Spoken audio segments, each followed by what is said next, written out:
और आप वैसे इतने चिंतित हैं, हे व्यास जी, इतनी चिंता मत कीजिए। यदि आपका पुत्र आपको छोड़ करके गया है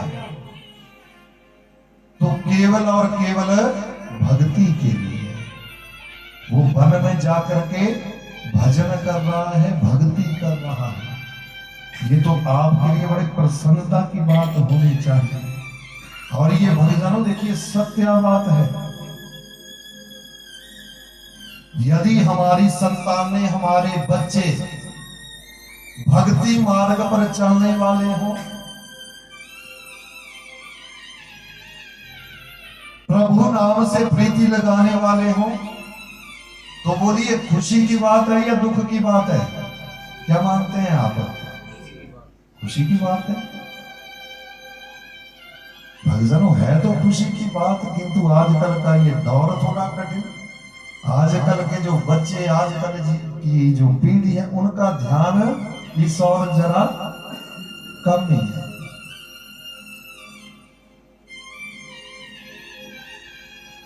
अब क्या कमी है महाराज कि आज ध्रुव की तरह भक्त नहीं हो पा रहे हैं। जो आजकल के बच्चे हैं ध्रुव की तरह लग्न नहीं है, प्रहलाद की तरह लग्न नहीं है।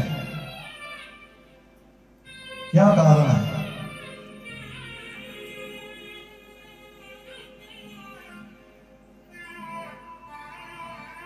इसके पीछे दोषी कौन है? क्या बोल रहे सुखू सरकार?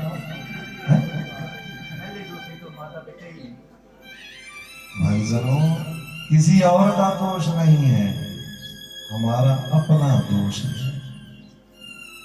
आज क्यों ऐसी संतानें नहीं हो पा रही? और शास्त्रों में कहा गया है कि संतान होनी चाहिए, तो कैसी? जननी जने तो कोई भक्त जन, या दाता या शूर, या फिर जननी बांझ रहे जो काहे मति गवाए नूर। बोलिए शंकर भगवान की।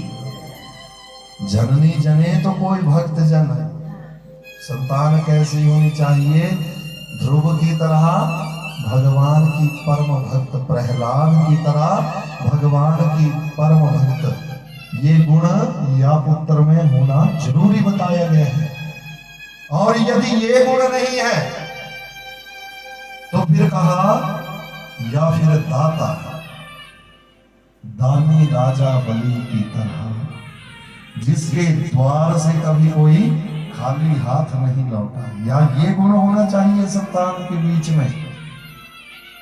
और यदि ये गुण भी नहीं है तो फिर संतान में कौन सा गुण होना चाहिए? या फिर संतान आपकी शूरवीर होनी चाहिए। और शूरवीरता कैसी?